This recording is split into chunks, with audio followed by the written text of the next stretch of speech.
자, 이걸 한번 파헤쳐 보죠. 우리가 살다 보면 정말 이해하기 힘든 비극이나 막 설명할 수 없는 불행을 마주할 때가 있잖아요. 네, 살면서 한 번쯤은 꼭 겪게 되는 일이죠. 그럴 때 우리 뇌는 본능적으로 가장 쉬운 출구를 찾으려고 합니다. 대체 왜 이런 일이 일어난 걸까? 누구 잘못일까? 하고 말이죠. 무의식적으로 탓할 대상을 찾는 거죠. 맞아요. 오늘 우리의 심층 탐구는 바로 이 무겁고도 보편적인 심리방어 기제에 대해 아주 날카로운 철학적 전환을 제시하는 고대 텍스트를 다룹니다. 네, 1세기에 쓰여진 요한복음 9장 말씀이죠. 바로 그겁니다. 1절부터 12절에 등장하는 날 때부터 맹인된 사람의 이야기입니다. 아마 많은 분들에게는 그냥 익숙한 기적 이야기쯤으로 기억되겠지만 기독교인이라면 아주 잘 아는 본문이죠. 네, 하지만 오늘 우리는 이 텍스트를 전혀 다른 각도에서 해치해 볼 겁니다.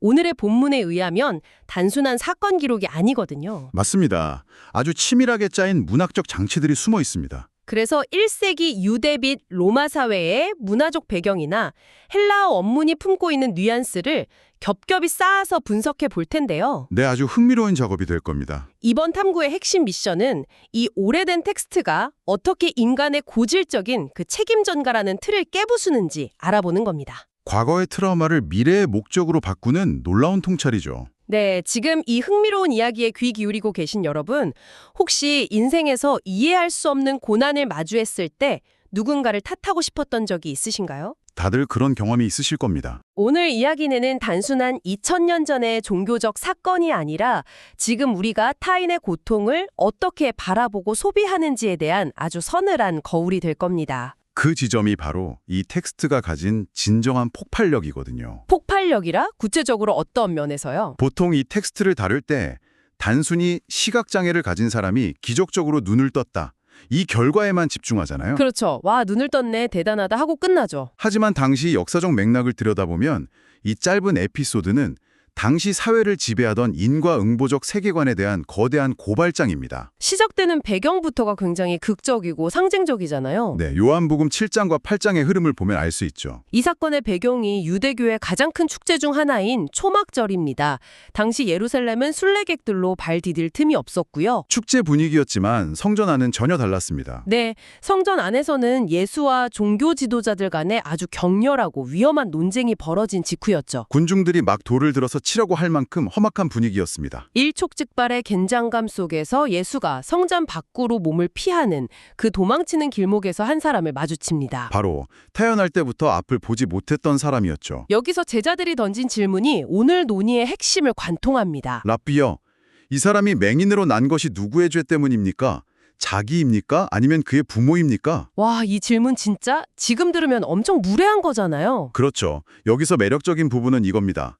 이 질문이 1세기 당시 사람들이 고난과 질병을 어떻게 해석했는지를 아주 투명하게 보여준다는 거죠. 장애나 질병이 단순한 의학적 상태가 아니었던 거군요. 본래 유대교의 근간인 율법 자체는 사회적 약자를 보호하라고 가르칩니다. 레위기나 신명기 같은 말씀을 보면 맹인을 저주하지 말라고 명시되어 있죠. 맞습니다. 제도적 배려가 분명히 있었어요. 하지만 당시 대중들의 실제 인식은 이와 전혀 달랐습니다. 법과 현실이 따로 놀았던 거네요. 율법은 보호하라고 했지만 사람들 머릿속에는 일종의 카르마 같은 사상이 있었던 것 같아요. 정확합니다.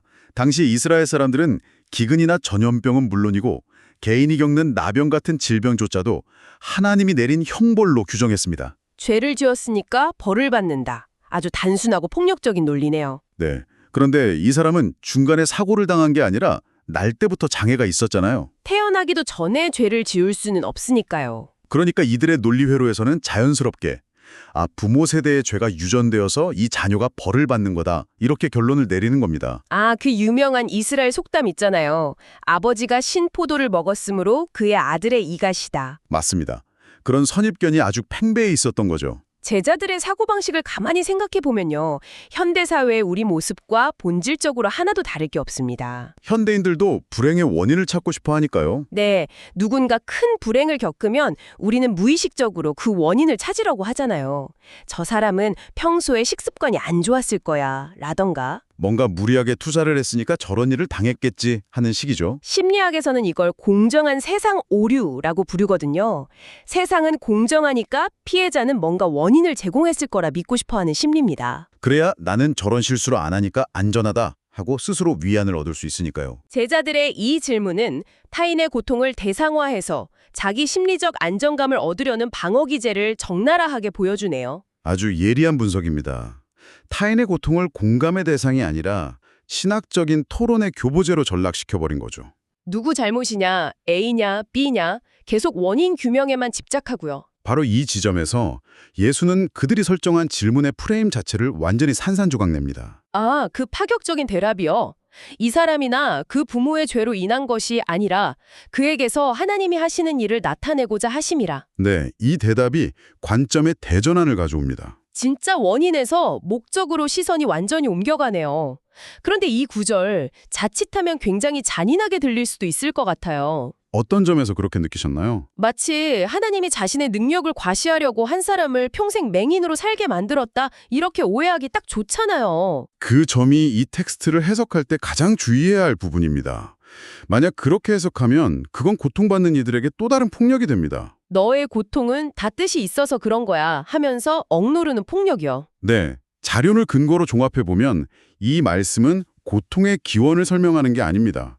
오히려 과거의 죄나 인과관계에 얽매여 있던 폭력적인 세계관을 끊어내는 선언이죠. 아, 원인을 묻는 게 아니군요. 예, 예레미야 선지자 시대에 이미 하나님은 신포도를 먹는 자의 이가 씨고 죄를 지은 당사자가 진노를 당한다고 말씀하시면서 연자죄를 부정하셨거든요. 그러니까 이 대답은 맹인된 상태를 고의적인 형벌로 보는 시각을 기각하는 거네요? 맞습니다.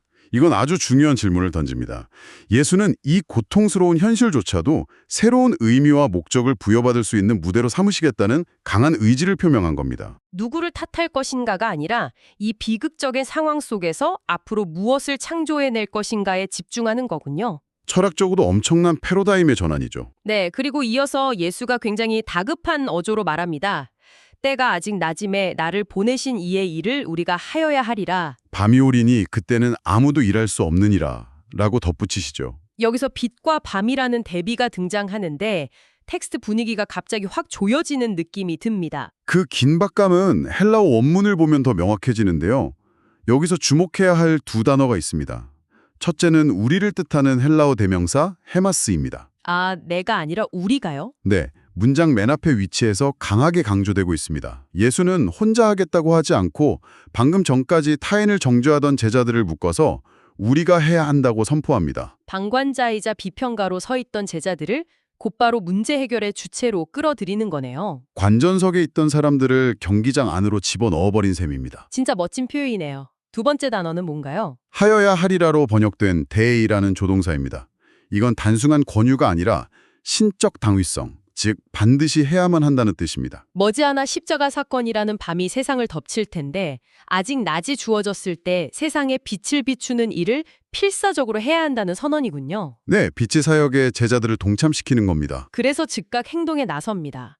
여기서 진짜 흥미로운 부분이 나옵니다. 예수가 단순히 눈을 떠라 이렇게 말로 명령하지 않잖아요. 네, 독특한 치유 방법을 사용하시죠. 굳이 땅에 침을 뱉어서 흙을 이겨 진흙을 만듭니다. 그리고 그걸 눈에 꼼꼼히 바른 뒤에 가서 씻으라고 하죠. 솔직히 너무 번거롭고 기괴한 방법 아닌가요? 언뜻 보면 이해가 안 가죠. 하지만 이걸 더 큰 그림과 연결해보면 엄청난 상징이 숨어 있습니다. 잠깐만요. 흙과 침. 이거 혹시 창세기에서 하나님이 흙으로 사람을 빚으셨던 그 창조 이야기랑 연결되는 건가요? 바로 그겁니다. 1세기 유대인 독자들에게 이 장면은 단순한 의료행위가 아닙니다. 아, 진흙을 빚는 행위가 창세기를 완벽하게 소환하는 문학적 장치였군요. 네, 고장난 신체의 일부를 수리하는 게 아니라 처음부터 다시 빚어내는 새 창조의 선언인 겁니다. 어둠 속에 있던 인간에게 완전히 새로운 영적, 육체적 질서를 부여하는 거네요. 흙으로 새로운 눈을 빚어낸다. 정말 놀라운 상징성이죠. 그런데 진흙을 바른 후에 미션이 하나 더 주어집니다. 실로암 못에 가서 씻으라. 네, 맹인은 눈에 진흙이 발린 채로 길을 더듬으며 가야 했겠죠. 아까 이 사건 배경이 초막절이라고 하셨잖아요. 실로암 못이 그 축제랑 무슨 연관이 있나요? 초막절은 물과 빛의 축제입니다. 축제 기간 내내 제사장들이 매일 아침 성전 근처 실로암 못에서 물을 길어 제단에 부었습니다. 아, 아주 중요한 의식이 열리는 핵심 장소였군요. 생명을 주시는 하나님께 감사하는 장엄한 의식이었죠. 예수는 굳이 그 생명수를 상징하는 실로암으로 이 맹인을 보낸 겁니다. 그런데 중요한 건 저자인 요한이 여기서 굳이 괄호를 치고 설명을 덧붙였다는 점입니다. 실로암은 번역하면 보냄을 받았다는 뜻이라. 맞아요. 독자들에게 그 어원을 친절하게 해석해 주었죠. 왜 굳이 이런 번역을 달아놓은 걸까요? 문학적으로 완벽한 정체성의 전환을 의미하기 때문입니다. 길거리에 앉아 구걸하던 수종적인 존재가 이제 빛을 전할 사명을 받고 보내어진 자가 되는 겁니다.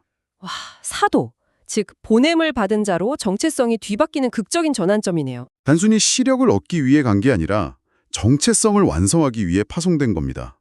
태어나서 처음으로 빛을 통해 세상을 보게 된 그 맹인의 감격을 한번 상상해 보세요. 첫 봄의 감격이 얼마나 대단했을까요? 세상을 처음 보는 그 순간의 환희는 말로 다 할 수 없겠죠. 요한이 이걸 묘사하는 방식이 참 담백해서 더 소름 돋아요. 그냥 이에 가서 씻고 밝은 눈으로 왔더라. 이렇게만 기록되어 있거든요. 감정적인 묘사 없이 사실만 적었죠. 하지만 이웃들의 반응을 보면 그 여파가 얼마나 컸는지 알 수 있습니다. 맹인이 눈을 뜨고 돌아왔을 때 예수는 이미 떠나고 없었죠. 네, 홀로 이웃들 앞에 서게 됩니다.